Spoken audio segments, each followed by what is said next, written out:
How could people survive harsh Arctic winters in houses made of wood and earth when temperatures dropped tens of degrees below zero? We imagine Viking settlements covered in snow and buffeted by icy winds. But history tells us that these communities not only survived, they thrived. Their secret was not magic, but remarkably effective engineering, where every element of the house, from the foundation to the roof, was part of a unified heat preservation system. It was not just a house, but a well-designed thermal fortress built in harmony with the harsh nature of the north. Watch the video to the end to find out how the Vikings managed to turn the frosty enemy into their ally, and why their homes were warmer than many modern buildings.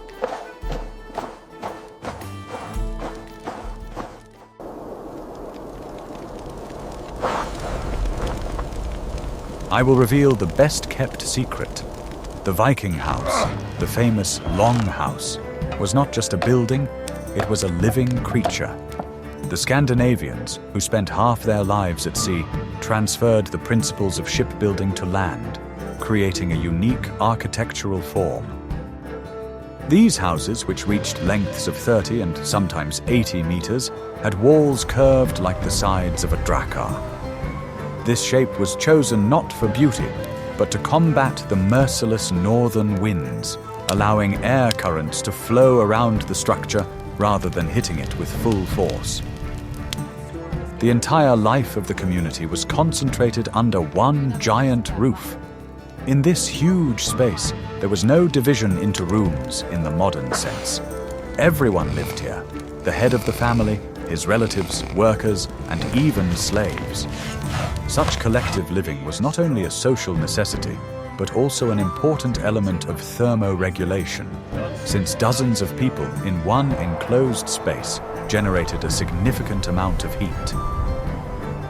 The longhouse, or langhus, was designed as a single organism, a self-sufficient ark capable of withstanding many months of winter. Its construction was oriented according to the cardinal directions in order to minimize heat loss. The entrances were almost never located on the end walls, which bore the brunt of the elements, but were hidden in long side walls, often with special extensions. The walls of this earthship were massive and multi-layered.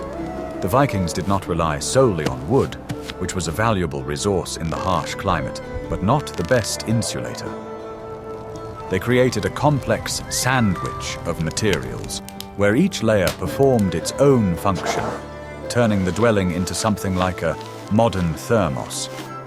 This technology had been refined over centuries and allowed precious heat to be retained inside. The foundation was a strong wooden frame made of vertical posts that supported the entire weight of the massive roof. These posts, often made from solid pine or oak trunks, were dug deep into the ground. The space between them was filled not with thin boards, but with much more effective materials provided by nature itself. We need more wood for the fire. The stew is almost ready, Ragnar. Skål. May your harvests be plentiful. We would love to hear your opinion. What do you think about this concept of a ship house, where the entire community lives under one roof, like a single crew? Write about it in the comments. And be sure to subscribe to the channel so you don't miss our next episodes about technologies of the past.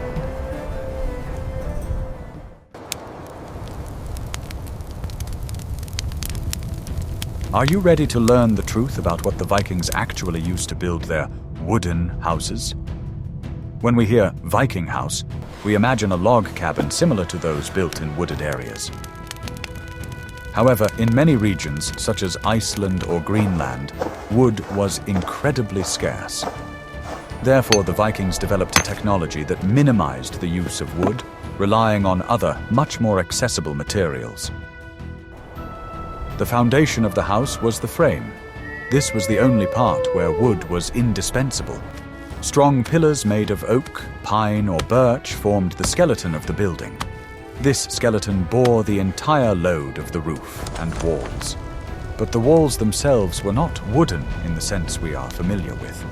They were more like earthen walls, which was the main secret of their thermal efficiency. Before erecting the frame, the Vikings prepared the foundation. They laid out a line of large, flat stones around the perimeter of the future house. This stone belt served two important functions. First, it leveled the ground, and second, more importantly, it insulated the wooden frame from the damp earth, preventing the wood from rotting. Wooden posts were placed on this stone foundation. The space between them was filled with the most important insulation material of the Viking era, turf. Turf, or peat, consisted of layers of earth tightly bound together by grass roots. It was cut into large rectangular blocks, similar to giant bricks. These sod bricks were stacked on top of each other to form incredibly thick walls. The thickness of such a wall at the base could reach 1.5 and sometimes even 2 meters. The wall narrowed towards the top, which gave it additional stability. The blocks were often laid in a herringbone pattern or interlocked to ensure maximum density and no gaps. Such a turf wall had phenomenal thermal insulation properties. The porous structure of the soil, permeated with roots, retained many small air pockets. It was this immovable air that was the best insulator, working on the same principle as modern foam plastic or mineral wool. Turf was a living material. In the spring, the outside of such a wall was covered with grass, which made the house look like a natural hill, blending completely with the landscape. This grass further strengthened the wall, binding the turf blocks with new roots. The house literally became part of the earth. See how the hillside embraces our home, safe from prying eyes and the winter winds. How effective do you think this combination of natural materials was compared to modern ones? But what if I told you that fire was not the only source of heat in the house? In the next chapter, we will reveal the secret of living heating used by the Vikings.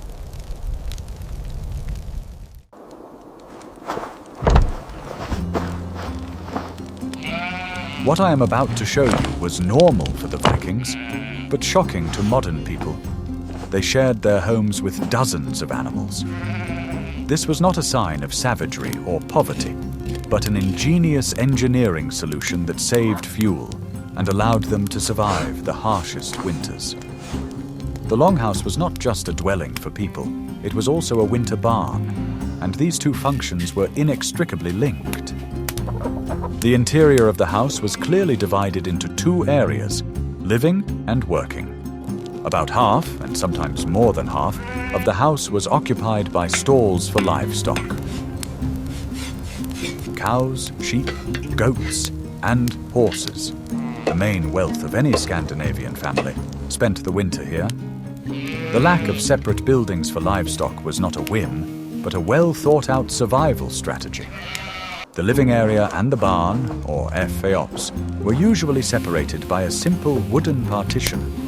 This partition was not airtight. It only marked the boundary, but allowed air and heat to circulate freely between the two parts of the house. People and animals actually breathed the same air under the same roof. The secret of this system lay in simple physics.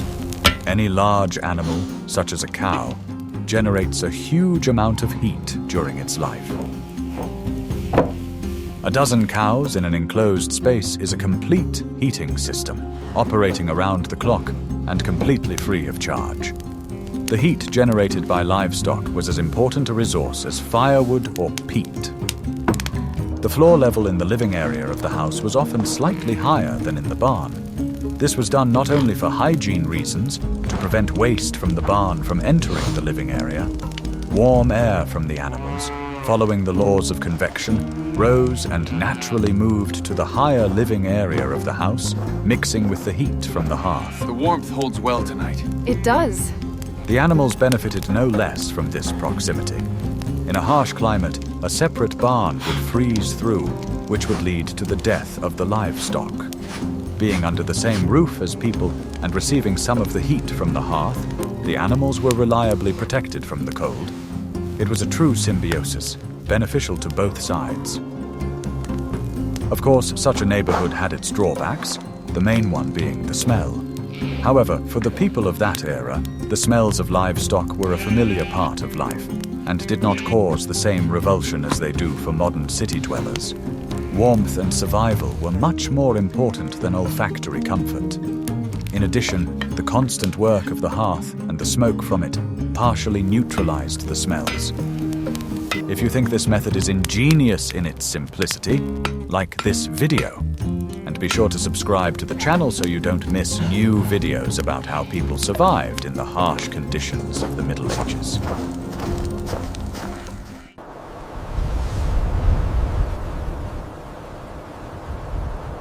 Want to know the secret that allowed the Vikings to stay warm without glass windows? The main enemy of any warm home in the north is not so much the cold as the wind. The wind blows precious heat out through the smallest cracks, creating drafts. The entire architecture of the longhouse was designed for one purpose: to minimize uncontrolled air movement. The first thing that catches the eye when studying longhouses is the almost complete absence of windows. Glass was incredibly rare and luxurious in that era, available only for the construction of churches. Good.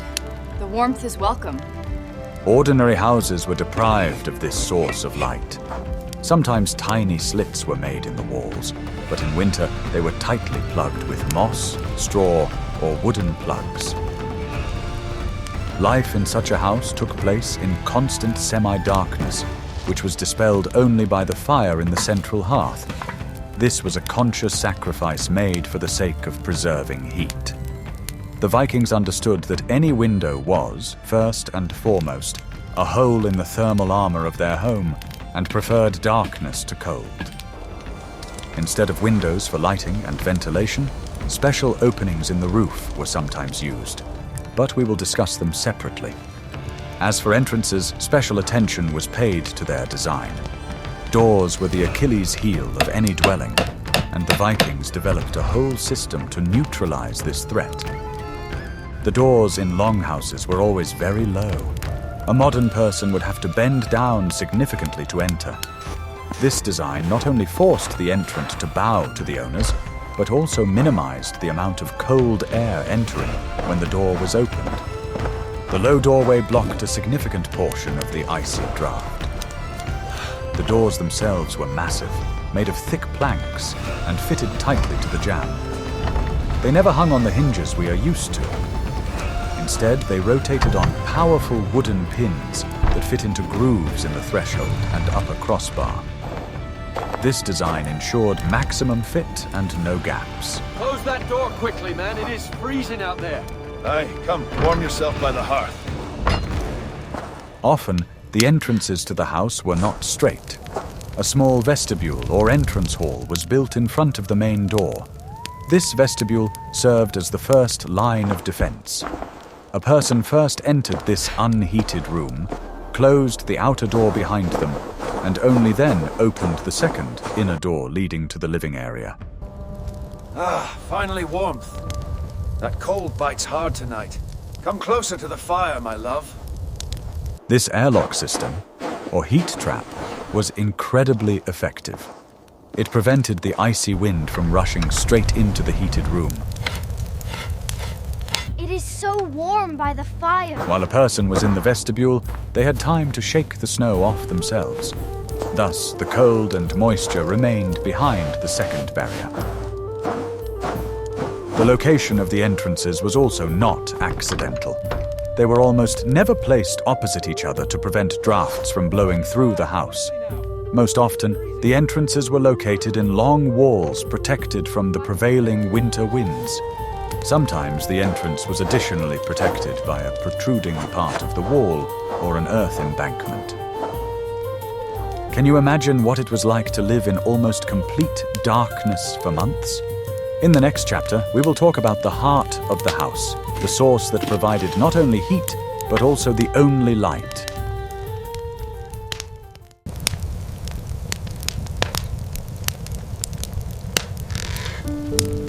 The heart of the longhouse, its sole and main source of life, was the central hearth. Unlike the compact stoves or fireplaces we are used to, the Viking hearth, or langolder, was a long, shallow pit that stretched along the entire central axis of the living area of the house. It could be up to 10 to 15 meters long, which allowed it to heat a huge space. I remember a winter colder than this, when the fjord froze solid for 3 moons. We hunted the great white bear upon the ice. This hearth was not just a fire on the floor. Its edges were lined with large stones, which served several functions. First, they prevented the fire from spreading. Second, the stones accumulated a huge amount of heat and then slowly and evenly released it into the space, acting as a large heating battery. Wood was the main fuel, but in treeless regions such as Iceland, peat was widely used. Peat burned slowly, gave off even heat, and was available in abundance. Harvesting peat for the winter was one of the most important tasks of the community, as survival depended directly on it. The long fire was a multifunctional device. First and foremost, it was a source of heat. Its elongated shape allowed the heat to be distributed evenly throughout the living area. People sat on benches along the walls, and everyone received their share of precious heat from this central heater. A fine blaze tonight. It warms the soul as well as the body. The second most important function of the hearth was light. In a windowless house, the langolder was the only source of illumination. The flickering flames illuminated the faces of people, carved wooden pillars, and wisps of smoke under the ceiling. All life in the house was concentrated in this illuminated space. Of course, the hearth was also the kitchen. Large cauldrons were suspended over the fire on special chains or tripods in which food was prepared for the whole family. Here they cooked soups, porridges, and roasted meat. The smell of cooking mixed with the smell of smoke and livestock, creating the unique atmosphere of a Viking dwelling.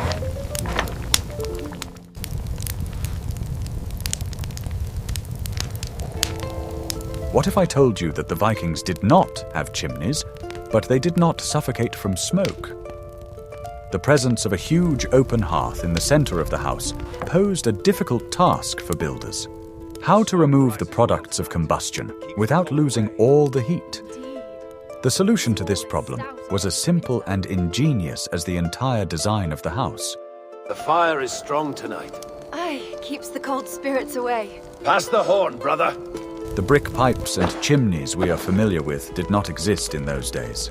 Smoke from the long fire rose freely, accumulating under the roof itself. The entire upper space of the house, above human height, was filled with a dense, hot, and acrid layer of smoke. This had an unexpected positive effect. Hot smoke and soot constantly saturated the wooden beams of the roof and rafters. This process, similar to smoking, was an excellent preservative. It killed wood-boring beetles and protected the wood from rotting, significantly extending the life of the structure. Of course, the smoke had to go somewhere. For this purpose, special holes were made at the highest point of the roof, directly above the hearth. These holes, called liora, served both for ventilation and lighting.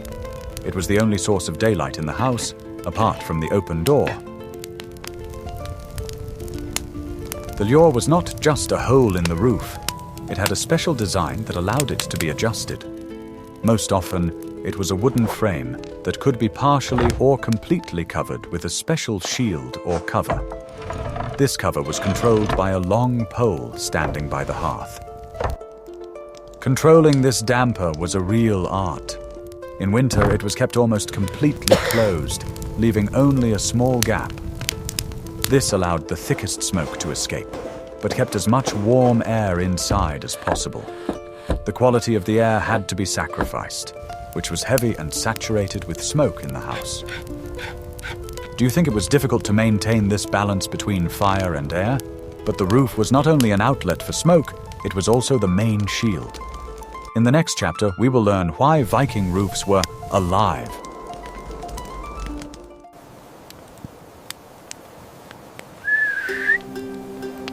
roof of a longhouse was just as important for retaining heat as its massive walls. It was a complex, multi-layered structure that had to withstand enormous weight, keep out water, and most importantly, retain heat. Like the walls, the roof was living and was built using turf. The roof was based on a strong wooden rafter system. Laths made of thinner poles or boards were laid on these rafters. This wooden decking was the first layer, but on its own it could not protect against rain or cold. The real protection began on top of it. The next and one of the most important layers was waterproofing. The Vikings skillfully used birch bark for this purpose. The bark was carefully removed in large sheets and laid on the wooden decking like tiles, overlapping so that water would run down without getting inside. Birch bark contains natural resins that make it virtually waterproof. Heave that up here. Make sure it's tight against the last one. On top of the layer of birch bark, the main insulation was laid, turf. The technology was similar to that used in building walls. 2 or even 3 layers of turf blocks were laid on the roof. This heavy earthen coat could weigh several tons, which required the wooden frame of the house to be incredibly strong. The turf on the roof served several functions at once. First, it was an excellent insulator, which, like the walls, kept the heat inside the house. A thick layer of earth prevented the heat from escaping upwards, reflecting it back into the room. In winter, it was a warm cap for the house. Second, the turf protected the fragile layer of birch bark from mechanical damage, and, importantly, from direct sunlight, which could dry it out and make it brittle. The earth served as a strong shell for the waterproofing layer. Thirdly, this layer was alive. Over time, grass began to grow on the roof, turning it into a green lawn. The roots of this grass further bonded the turf blocks together, creating a single, durable, and monolithic covering. The house literally grew into the surrounding landscape.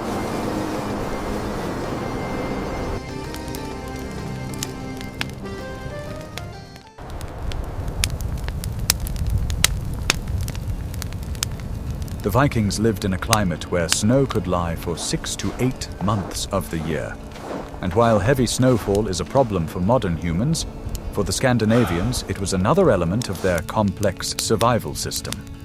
They did not fight the snow, but used it as a free and incredibly effective insulator. The very design of the house was intended to catch snow. Long sloping roofs, smoothly transitioning into thick turf walls, had no sharp corners. When it began to snow, the wind piled up huge drifts that accumulated against the walls of the house and on the roof. The house gradually disappeared under a deep blanket of snow. The drifts against the walls could reach the roof, completely covering the earthen walls. From the outside, the settlement turned into a group of hills, from which only smoke vents and entrances to vestibules were visible. The Vikings were in no hurry to dig their houses out from under this blanket of snow. They understood perfectly well that snow is one of the best natural insulators. The secret of snow lies in the air, trapped between the snowflakes. This immobile air prevents heat from escaping and cold from penetrating inside.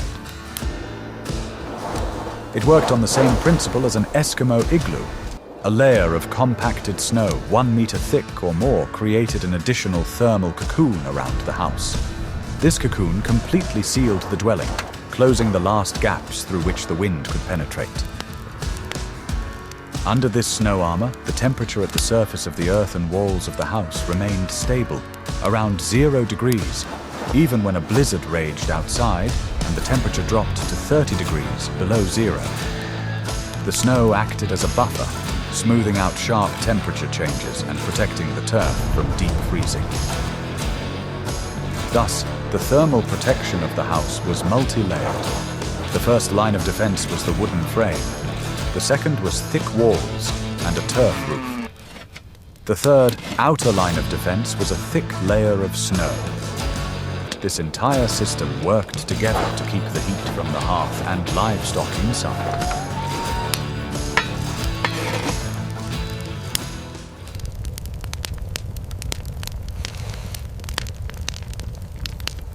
What was life like inside this warm but dark and smoky ark? The interior layout of the longhouse was as rational as its exterior design. The entire space was organized for maximum convenience and heat retention. The main element of the interior was benches, or pall.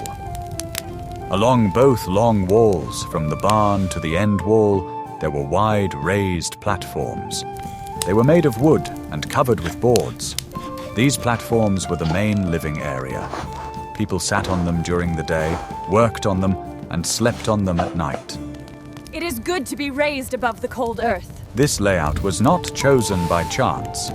The floor in the house was earthen and cold. The coldest air always sinks down. By raising the living area half a meter above the floor level, the Vikings escaped the discomfort zone. It was much warmer at the level of the benches. The space between the benches was occupied by an earthen floor and a long hearth in the center. This is where people walked, cooked food, and tended the fire. All life took place on two levels, the working passage below and the living decks on the sides. This layout resembled the interior of a ship. At night, the family would sleep on these benches, using skins and woolen blankets. People often slept in their everyday clothes to stay warmer. Slaves and servants could sleep on the floor by the hearth, or even in the utility area, closer to the livestock. Winter days were short, and there were no windows in the house. The only source of light was the hearth, and, possibly, a small smoke hole in the roof. Therefore, most of the time, the house was in semi-darkness. It took time for the eyes to adjust to this darkness.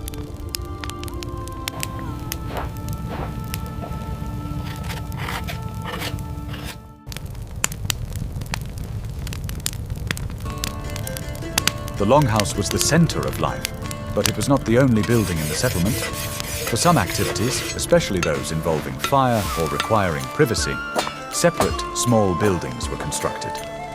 And in their construction, the Vikings also applied their knowledge of heat conservation. One of the most important buildings was the smithy. Keeping a forge inside a dwelling full of dry wood, straw, and dozens of people was too dangerous. The risk of fire was enormous. Therefore, smithies were always built at a safe distance from the main dwelling. In order to be able to work in the smithy in winter, it was often built according to the Grubenhaus principle, or semi-dugout. The building was half or even completely dug into the ground. The walls were formed by the soil itself, which was covered with boards. The roof was low and often covered with turf. Such a pit retained heat very well. Firstly, it was protected from the wind. Secondly, it used geothermal heat. At a depth of 1 meter, the ground does not freeze as much as on the surface. The forge itself provided enough heat to warm this small underground room. Other workshops were often built using the same principle of semi-dugouts. For example, weaving workshops, where it was necessary to maintain a certain level of humidity for working with wool, or carpentry workshops. Digging into the ground was a universal way to create a stable microclimate. In some settlements, traces of small baths or steam rooms have also been found. These structures were similar to smithies, small, often dug into the ground, with a massive hearth covered with stones. The stones were heated and then doused with water to produce steam. These small buildings complemented the settlement's heating system. The longhouse served as a warm base for living and sleeping, while specialized underground workshops allowed craft activities to continue without disrupting the safety and thermal balance of the main dwelling.